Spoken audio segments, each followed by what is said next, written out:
my privilege here to have Travis Johnson, 6-year head coach of men's lacrosse here at NJIT. Welcome to the show. Thanks for having me. Man, busy week. You guys open up on Saturday. Not only do you open up on this lovely new facility here on campus. What are your thoughts and expectations as you head into the new year? Excited to be playing at home. So, to be able to practice here and then play, home games is going to be a pretty new experience for everybody that's on this team. So now the expectation is let's put together some good practices to lead into good weeks of game prep and see what we can do on Saturdays. I think it's got to be an exciting time, too, because last time we talked right before you got into the NEC, there was a lot of excitement. You have the new facility, you have the new conference branding. How are these things impacting your ability to recruit and get interest here? Night and day, night and day. To be able to, offer something that we couldn't offer before. We could offer the elite education, and that was about it. Now to offer a facility with the strength staff, the weight room that we have, the athletic training room, the film room, now, the upstairs turf room, and then the field. Combine that with a conference that you have something to play for, to be able to get into a conference playoff, a championship, and NCAAs. It's pretty good stuff for us. I want to double back real quickly because I mentioned the name Aaron Forrester. Really exciting for the program. A guy drafted 15th overall in the NLL draft, going to Toronto in that draft down at Philadelphia. What does this mean for the program, and how can you use this maybe to bolster the success and the ability of this program from a national perspective? It's a guy that's had a pretty good box career. Even prior to college, and then going in playing in the summers, and for him to be able to get drafted is awesome by him. It shows his dedication and work that he's put into it. And then it shows, that, coming here, getting a great education, there's still the possibilities of being able to extend your career beyond this.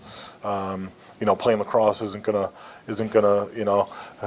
be, something that you're going to make the millionaire status out of, but it gives you the opportunity to prolong your athletic career a little bit longer and still have that locker room feel to it. But it's a pretty nice feeling to know that guys can be able to get the education and still be able to go and play at a higher level. I imagine from a head coaching perspective, when you build the schedule, it's a bit different now. You've got a lot of guaranteed games that you will play because you're in a conference with the NEC teams. Non-conference, a couple ranked teams locally. You got Lehigh, you got Army West Point. What do you like about the way the schedule has set up for this 2020 season? Yeah, it's we've had a pretty good schedule for the past few years, and obviously we're lucky in the location that we are. But having then to go to a 7-team conference play, and we only played 2 of those teams, we've had to kind of pare things down. So there's some teams that we lost that we'd really like to continue to have with, but we were able to kind of find what we thought was right for us, one location-wise, where we can get our fans to their fans to our home games as well. But the competition level, when you mentioned Army and Lehigh, 2 great academic schools, that are in the top 20 right now. And so those schools will benefit us quite a bit of playing those teams. And there's some other local teams as well that, are right on that cusp of being there. So competition level-wise, it's those out-of-conference games are going to help us prepare for conference play. And at the end of the day, that's what it's all about, is conference play now, which is good to hear. Yeah, no, it's very exciting for the program without a doubt. And, I've seen you guys out there practicing, and I know that you've seen a lot of this edition of the program. What would be the key, if I were to say to you, Travis, what has to go well for this team to be a success, whatever that might be in your mind for the goals that you're trying to accomplish? What's that area? Yeah, I think our midfield is playing really well this preseason, and I think that's the area that needs to do well because we are playing both ends of the field, defense and offense with those guys. We're pretty athletic there. I think we've gotten more athletic over this year compared to the past couple of years.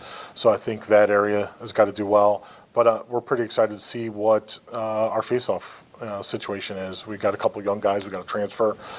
So those guys, I think, are going to come in and battle where we've kind of struggled in the past couple of years. So we'll see kind of where that falls. Yeah, it's exciting. I just remember when lacrosse was added here to NJIT, and then of course there was the building and getting everything ready, and now you're in a conference and you're ready to go with another season. So I know you're excited. I'm excited. Best of luck this year, and let's continue to see the rise of this men's lacrosse program. Awesome. Thanks for having me. All right, that is head coach Travis Johnson. I'm Matt Provence, and thanks for tuning into this episode on the Highlander Sports Network.